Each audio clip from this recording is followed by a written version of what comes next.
Assalamu alaikum wa rahmatullahi wa barakatuh. Welcome to a new video, very special episode. I'm joined by Mansour Ahmed and Ijaz Ahmed. Assuming you two are not related. And we're going to be discussing our journey through Brubaker's corrections in early Quran manuscripts. Of course, if you guys are not aware, alhamdulillah, earlier this morning, maybe by the time this video is out, by yesterday or the day before, we've released a 290-page response to Brubaker's book. Now, before getting into that, I think it would just be a good idea to give the viewers a basic idea of what this stream is about. So, if I may ask you, Brother Fareed, the news of this book came out, right? Yeah. And I assume you may have had thoughts when this news first came out that such a book was going to be published. What were your initial thoughts, and what were your thoughts when you actually got the book in your hands as well? Okay, so I can't really recall where I was, but I was a part of a group. I'm not even sure which group, and then this news came out. Corrections in early Quran manuscripts. What's this? What's going on? And I remember a buzz being around it, and I remember there being some sort of urgency to get a refutation out as soon as possible. And I didn't even know what the book was about. And I recall, the urgency itself made it feel like it was a much bigger deal than it was. So when I finally went through the actual examples that Brubaker brings forward, I was quite shocked. I was like, this is it? It makes it seem bigger than it is. The funny thing is, my experience was completely different because I was aware of Brubaker's thesis because I had written a lengthy, well, in comparison to the work we've just done, a very small document in response to some of the claims that Dan and his colleague Joseph J. Smith had made. Right. So initially, I didn't hear about the book first. In my mind, I had heard about his website, and I actually got into the website. I found all his instructional videos introducing the website. I got a pamphlet that J. Smith had distributed here while he was in Toronto about the website, what it was meant to be about. And so I had a general idea, having read his PhD thesis, that's Dan's, and then having perused the website. I accidentally made a mistake by publishing what I had seen from the website, and thereafter some of those holes were plugged. But shortly thereafter, I continued to speak about it and write about it. And so when I actually heard news about the book, I was not actually surprised. In my mind, I knew that the claims made would be very basic. I'll tell you why. If you read his PhD thesis, you can see the level of work he had put into it. And then if you looked at the website, you would see not much had changed. So my expectations weren't higher. They were like, it'll come out and, someone will respond to it, and that'll be the end of it. The difference, I think, when the book came out was that there was this elevated level of hype. Right? And not from Muslims, I gotta tell you, it was mostly from Christians, right? This is the end of the Quran. You guys are going to get exposed. Your book is done. And I don't know if Fareed is, too young for this, but back in my day, when Codex Sana, when that was news about that was published, right? You had almost the same level of hype behind it.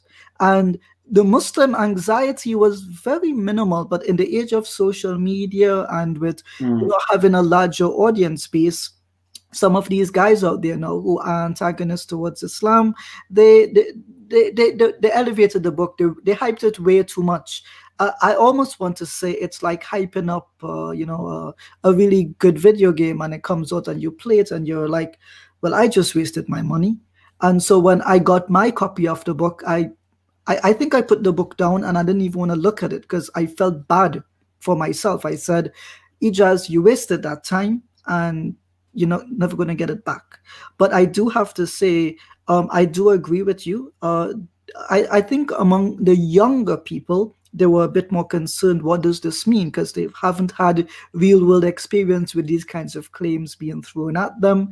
I can say conclusively now, after all of this time, not only has the hype died down, it it doesn't seem to have gotten any bigger. It just seems to be the case that people are like, okay, yeah, manuscripts have scribal mistakes in them. So what?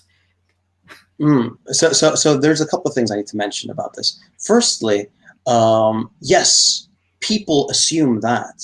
The Christians, even the Christians that are attacking the Quran with this, they think that they have not understood what Brubaker is going for with this. They're like, aha, you see, you have scribal errors, and we're like, that's what we're saying. That's not what Brubaker is saying, and it's so ironic that even David Wood is arguing that the Quran has scribal errors. There's scribal errors in the manuscripts. David, you don't even know what Brubaker is putting forward. That's not what he's saying. And I mean, and David Wood, he is the most popular anti-Islamic polemicist out there. If he isn't aware of what's going on, then you can be sure that no one is, or at least none of the average Joes that are aware of Brubaker's work knows what's going on. Well, let me tell you something. One of the funny things was when I published my review, I did a very brief review of Brubaker's book on my blog, and some missionaries shared the article, and they were like, this guy hasn't even read it properly. Brubaker doesn't say these things. So the next time, I think like the very next day, I published a subsequent review and response to some of those claims. And I'm like, this is exactly what he says on this page. You guys haven't read the book, and this is proof of it. What do you say, Brother Mansour? Right. I mean, I share Ijaz's experience as well. Brubaker was known to us long before the book was ever even on the scene, especially when Christians are working together with these academics. And I'm sorry to say, I mean, there are academics who truly believe and work in the spirit of academia to pursue knowledge and to contribute knowledge in the field, and others, they have their own interest behind it, why they pursue this particular field of career. So when I came across his PhD thesis, I went through it, every single page, and I thought, my first impression is, how did this even manage to get into a PhD? How does someone get offered a PhD with someone who doesn't even have the elementary knowledge of Arabic language? I mean, if you read his thesis, you will see it's replete with simple, basic mistakes in Arabic grammar that not a primary school student would make. I mean, not let alone high school. So I looked at it. I mean, what I do normally when I read PhD thesis is, who are the supervisors? Okay. And you'll see whether there are any Arabic experts in there or not. I mean, you'll find that it was Andrew Rippin was just an external examiner, so there wasn't much contribution there. And the rest are not experts in the field. So when we come to this book, now, since the book is now accessible, I mean, how many people have read his PhD thesis? Not many, I'm sure. And it's not easily accessible, I mean, unless you really search for it. So the book is accessible to people. And when the book has come to people, especially critics of Islam, so whether they are critics in terms of Christian missionaries or otherwise, or atheists, they're thinking like, there you go, now we have found evidence of Quran being from the very earlier on not the same as you have today. So this is linked with the Quranic preservation. That's when we felt like, now, people are getting, concerned and alarmed, because these books now coming to lay people, Muslims as well, are coming to saying, okay, what's going on here? Because they don't understand. Understandably, they haven't seen Quranic manuscripts where scribal errors are happening, not realizing that scribal errors are not something uncommon in handwritten manuscripts. So when the book came out, obviously we're looking at again at what has changed from his thesis to his book. And when you read some of the claims that is made, I mean, it's astounding claims. Now, is this something that is supported by the evidence that he's presenting? And this is exactly what we have done to demonstrate that his claim is utterly baseless. It doesn't even worth writing a book to make a claim and then to be totally refuted and debunked by even lay people like us, and let alone the academics. Now, when you look at the claims that are made of early Quran manuscripts, so he surveyed, early manuscripts from what first 300 years or even longer. Actually, some of them even later and give an example of the 20. Now, I want to ask Farid, do you remember, because it's quite interesting to highlight, the ones that he picked up out of 800 or so corrections in his PhD thesis, he picked up 20. Did he just pick up randomly 20, or did he actually have a particular method of choosing this book and putting in a book, choosing an example and putting in a book? It seemed like he chose some that were that they had some sort of shock factor. So, for example, the ones that fell under number 3, he has several sub examples under number 3. They all have the word Allah missing, and I think there's some sort of a shock factor behind that. The name of Allah is missing in the manuscript. Could it mean that early Muslims didn't worship Allah? Who knows? Yeah, I honestly don't know what he was going for with that. Wallahu alam. Yeah. So he's trying to show an example or 20 examples to illustrate the type of errors that you see in the manuscripts, and not obviously the ones that are merely scribal errors. Yeah. That's not what he's trying to show, because if it's a scribal error, then that goes against the very claim that he's making in this book.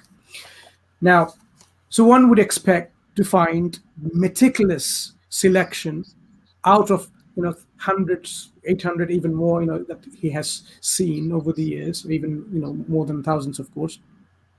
He would choose the best ones to demonstrate some kind of evolution of the text and flexibility, because this is what he says. And I would like to just read it here. It's quite interesting to even read his own words in the claims he's making. This is, of course, the first edition of the book, page 21, XXI. This book, as I have already said, will not speak to the larger issues of Islam, but it does focus on tangible historical objects that, because of their particular characteristics as described here, do challenge traditional assertions about transmission of the Quran in several ways. Let me repeat that again. Do challenge traditional assertions about the transmission of the Quran in several ways. So he's saying the book with the examples actually challenges the traditional understanding of the transmission of the Quran, which we say has been truly uniform, standard uniform. When Uthman radiallahu anhu standardized the text with the Uthmanic rasam, the Uthmanic skeletal text, that became the standard of copying the Quran. And we do talk about this in our refutation introduction, showing some examples of how even some scholars later on were reprimanded. Farid can just give me an example here on this before I... So Ibn Janabud, for example, would recite the Quran according to a recitation that didn't fit in with the Uthmanic Rasm, and he was lashed. Yeah. He was actually lashed for doing that. So that's reciting, let alone writing down a mushaf for the consumption, for the usage of the masses. Yeah. So when we talk about the traditional Muslim understanding, has always been that Quran has been standardized, and to this day that's what we follow. Even though the orthography or orthographical representation, how you actually write the text in the Arabic language, may be different, because the way we write now, some of the things that you find the words in the Quran and contemporary Arabic, the Arabic differs in the contemporary Arabic language. But we don't change the Quran to say, okay, this is how we're going to change it to make sure it evolves around the text of the Arabic language as time goes on. We have kept it. So there are occasional words, for example, we find that, like la'athbahanna, for example, is written with an extra alif. We don't change it, but it denotes when we pronounce it, there's a marker there that tells you that this alif is silent. You don't need to pronounce it. Right. So this is our traditional understanding, where it is fixed. It's not fluid. It's not flexible. It's something that is rigidly fixed, and there is no change, and there is no question of change happening. Brother Mansur, if I may ask you, right, is it the case that, for example, example number 3, as Brother Farid pointed out, I think that's the one in Codex Marcel with the name Allah is missing, right? If this is meant to show a general flexibility, we don't seem to find this example of this particular page with these particular ayat in any other mushaf with these changes. So the question has to be here. This is less academic in my mind, and again, more in terms of marketing. Specifically, when he do you guys know he wrote a paper on this that he delivered at a seminar, and he actually traveled to Europe, if I'm not mistaken, just on this.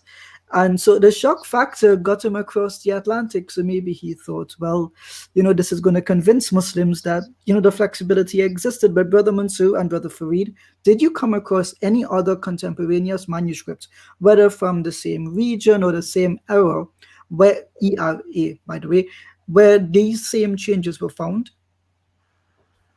I Not to my didn't. knowledge. Not to my knowledge. So this is the point that Ijaz is spot on, the way we should look at the Quranic manuscripts when we analyze them for supposed evolution of the text. So if you have one particular manuscript with all the Allah missing, and if this was intentional, you'd expect a whole lineage, just like you have a lineage in human progeny, a lineage of other manuscripts going through a particular line, all of them missing Allah in those places. That's what Right. you'd expect. So Right. to understand this method, one would need to find out, okay, the manuscripts that he collected, are they convergence? Do they actually merge in different places on the same kind of corrections? So we would expect manuscript, if there was intentional changes, there should be groups of manuscripts with this kind of convergence on the same place.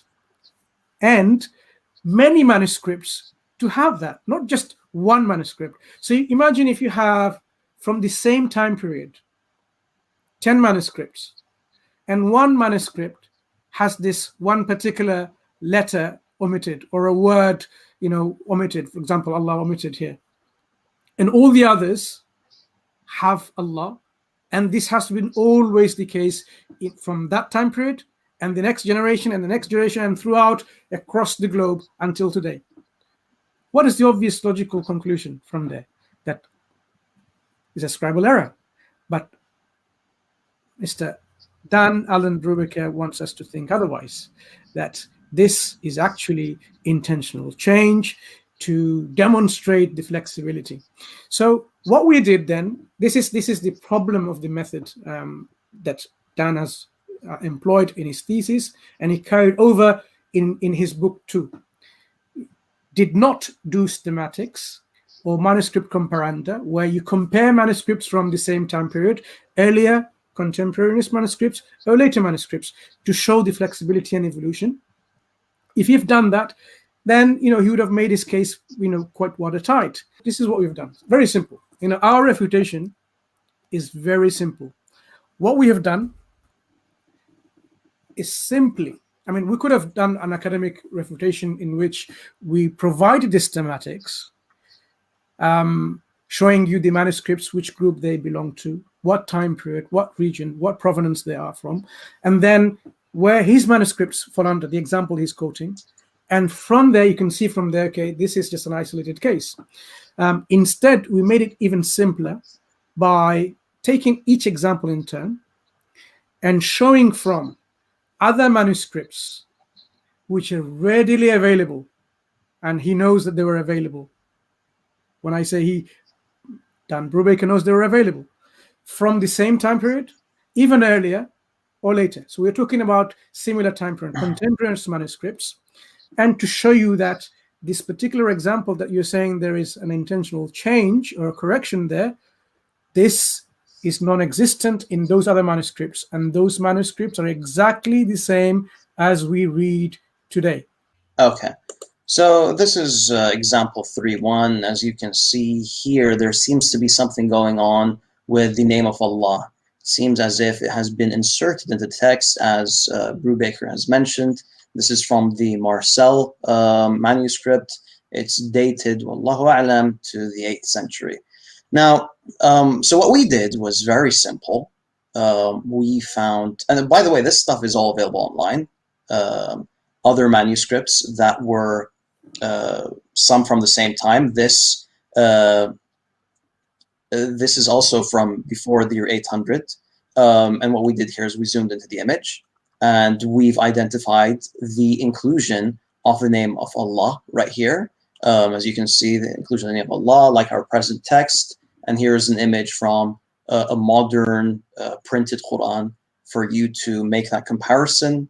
And that's more or less it. We did this with multiple examples. Here's one from Cairo. Here's one from Sana'a, Yemen. This one also from before the year 800.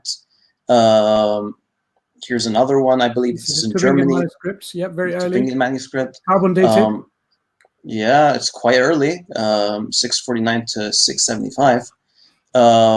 Here's one from France. Again, once again, the name of Allah, as you can see. And by the way, guys, it might be tough in the beginning getting used to reading Arabic manuscripts, but you get used to it with time. You get used to it with time.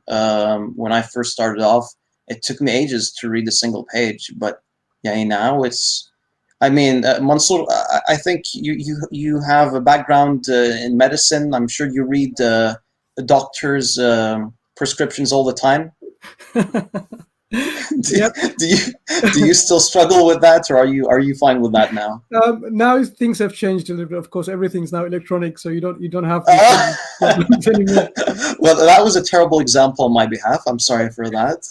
But yeah, in the past, you're right. In the past, when to understand the script or a prescription, you really have to know which doctor's handwriting you're reading to understand what they're writing, and to differentiate between the two different medicines, which sounds very similar in their looks, or looks very similar. So you don't want to confuse between two drugs.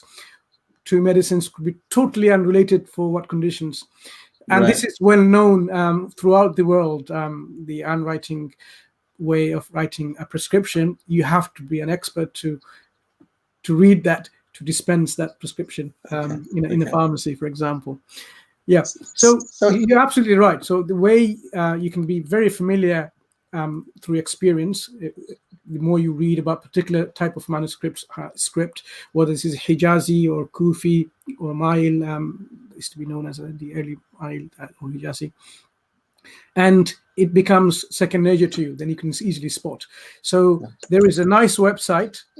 As you can see, many of these examples are from Corpus Coranicum. So this are from the BNF Gallica. If you look at the bottom HTTPS, there is this website detail. So if you were to go there, you can see the whole manuscript there. Oh, actually, this is editable, isn't it? So you can cut and paste and go there. So most of them, we have the link there for the particular page. And others are only available in facsimile editions, in which the manuscripts have been reproduced and like photocopy, printed and then edited side by side. So they're not available digitally, but most of them are available digitally, and others are not easily accessible. So we managed to give examples about, on average, I think maybe about 8 to 10 for each example. Some of them may have 12. More 13. than sufficient. More than sufficient. Now, guys, once again, notice there are no corrections in these manuscripts. The name of Allah exists in all of these, which shows, again, it's the same exact verse that Brubaker was showing, and this is proof that the text was not flexible, but that the original example was a mistake. So I just want to count these. 1, 2, 3, 4, 5, 6, 7, 8. Yeah, so we've shared 8 examples for this specific example. So the Quran's supposed flexibility, as claimed by Brubaker, doesn't exist. It doesn't get substantiated by any evidence. So the book is just a claim, baseless claim. That's what I can say. It's a book with baseless claims, rather than saying unsubstantiated claims. I mean, I would say it's baseless because the evidence is on the contrary. It's not that we don't have the evidence, because manuscripts are being studied every day by other Quran scholars, and all the manuscripts studied so far, what do they show and represent? Do they show the Quran's history has been like the Quran has been changed from earlier times and now we have a different Quran? It's not the case. So when a new manuscript is discovered somewhere, do the Muslims feel that we're like, subhanallah, there you go, like what is going to be there? It's going to be a different chapter or a different surah on a different verse or a different ayah? None of that. I mean, Well, Brother Mansur, if I may answer this question, right? When we hear news of, like, if you go to the masjid, for example, and Imam leads the prayer, and in your mind, you think he's made a mistake. After the prayer, you go and you ask him, "Hey, how did you recite this verse? Can you do it one more time?" He will normally tell you, "Well, this is what I said," and you will know. Or if it's something new to you, you'll say, "Well, which teacher taught you this?" So instinctively, we already look to trace the source behind the recitation. In manuscript studies, we do the exact same thing as you mentioned earlier. It's called the provenance of that manuscript. Where did it originate from? Is it from a region where there were known to be particularly poor scribes? Is it from a region where they were particularly very good and skilled scribes where we would expect less errors? So these are questions that you'll notice aren't actually answered in his book or even in his thesis. And as you would know, in academic manuscript studies, this is one of the first things that you try to sort out. So it's just strange that some of the necessary information you need to know to understand the significance of a manuscript, they're simply not supplied. And that lack of detail allows a lot of people to read their ideas into this, a negative space. That would be my input on that point. So the question is, why does Brubaker not identify these as scribal errors? Why is he going at pains to demonstrate something different going on here? I'd like to answer that question. Brubaker says that, and I'm going to be quoting him verbatim. Good. He says that the job of thorough and deep analysis of these thousands of changes is not something that one person can necessarily take on. Okay? And that's his excuse for not comparing his examples to the examples that we've shared. So, for example, I think it was eight examples of the same verse that included the word Allah. He didn't go through that because it's just too much work. Once again, the job of thorough and deep analysis of all these thousands of changes is not something that one person can necessarily take on. The issue is, we're not asking Daniel to go through manuscripts to compare the thousands of changes. He should have done this for the 20 that he's published a book about. I mean, if you're putting this information forward and it's just a small sample of information, the simplest thing you could do is just go online and make sure that this stuff, that this argument is watertight. And I don't know what it is. Is it laziness? Is there something more to it? I'll leave that for the imagination of the audience. I'll tell you. Maybe you, Ijaz. Maybe you want to. Because I actually did ask him this question because it's very strange. Because he presents the work as a work of production of academia, right? Normally in manuscript studies, you give the reason why you think, you categorize the reason why the scribe made the error. So, for example, we have transcriptional errors, and under this category of errors, we have subcategories. So, for example, a person might repeat a letter, a word, or a phrase twice. Right, that's called a dittography. Or they might omit a letter, like in the English word little, L-I-T-T-L-E, right? You might accidentally increase the stroke or leave one stroke off if you're writing too quickly, or just, it's your writing habit, right? That, if it's an omission, we call that haplography. So normally in a work that speaks the variance or textual variance, the first thing that you do after provenance and after schematics, you demonstrate your comparanda, is to then categorize the type of error, right? So it's not simply enough to say one has to go through thousands of examples. Brother Mansur and Fareed, did you go through tens of thousands of examples for each of these 20 mistakes that he's listed in the book? No, you did not. So how could you do what a person with a PhD seemingly could not do? What magic did you work? I'm curious to find out. Yeah, I mean, you'd be surprised to hear what took him 8 years to collect this manuscript. It took us about 8 days to collect all this data. A bit less, know, I think. A little bit roughly. less. Yeah. And the rest was formatting, and because you have to zoom in and do all of that. The Anyway, data is so, available. Let's just make that clear. yeah. That's why the So website links exist in the book. yeah. So what we have done in our slides, giving you at the bottom where it's from. Of course, from the facsimile editions, you can't find them; they're not available digitally. Whether from the Gallica France, the BNF, Arabic, all the manuscripts are in Paris, and those which are available in Corpus Coranicum website, you can do it yourself. I mean, I've seen already some very young Muslims are able to do that and responding to him. I mean, alhamdulillah, this is what we would like to see, more and more young Muslims with this interest to come across and learn this field, just to demonstrate where you can't just fool and mislead people. Even lay people can respond to you quite adequately.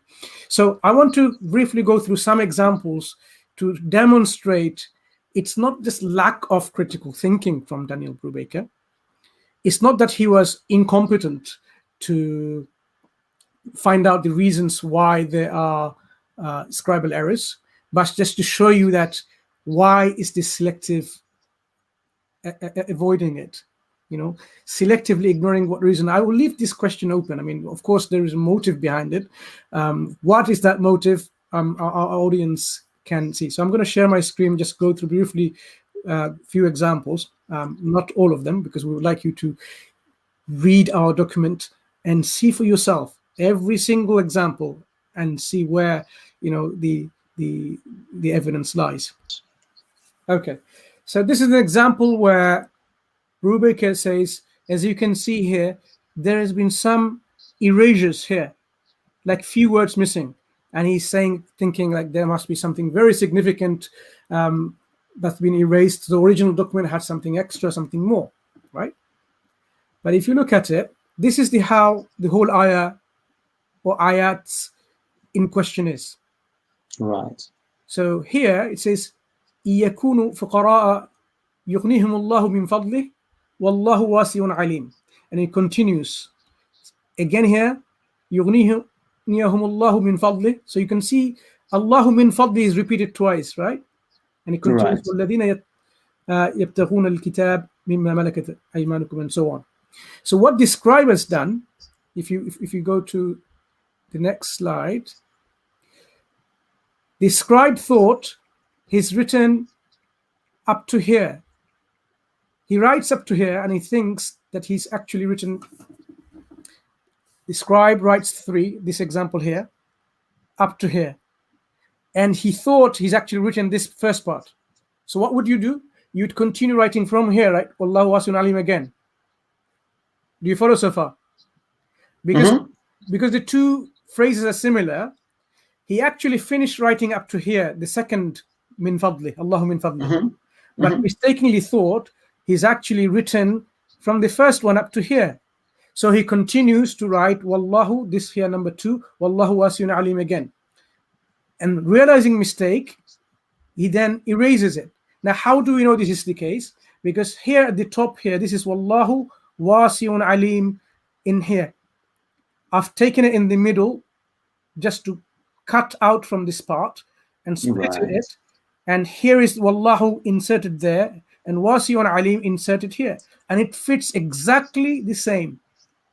As you can see, every single letter spaced, they're similar in shape and size and fits exactly. So he thinks this eraser is so much undiscernible that he don't know what was going on there. But clearly you can see that this is the thing. He wrote Wallahu wasi'un alim, realizing that this is the mistake. He erases it and continues it. Simple as that. One doesn't need to spend so much time thinking, what could it be here? It didn't take me, few minutes to think about it.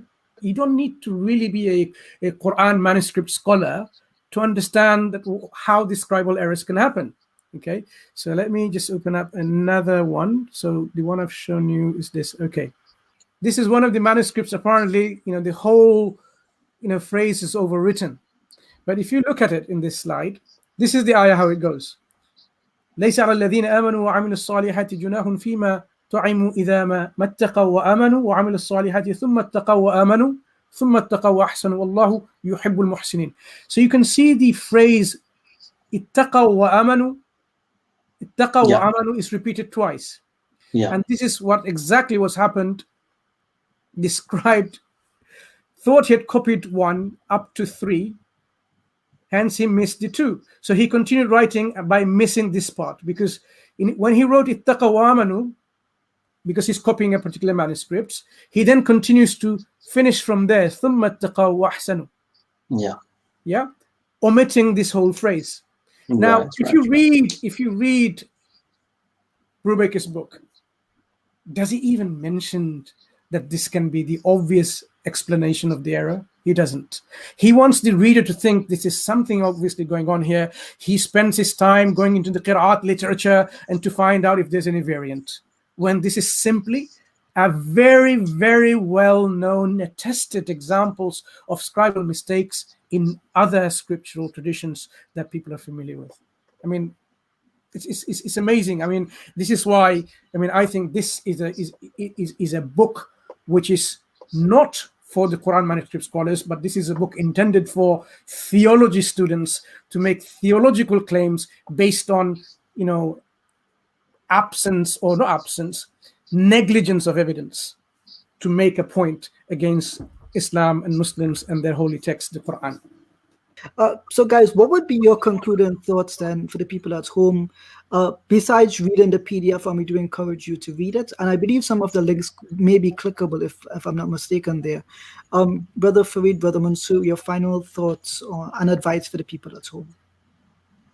You can start off, Ijaz.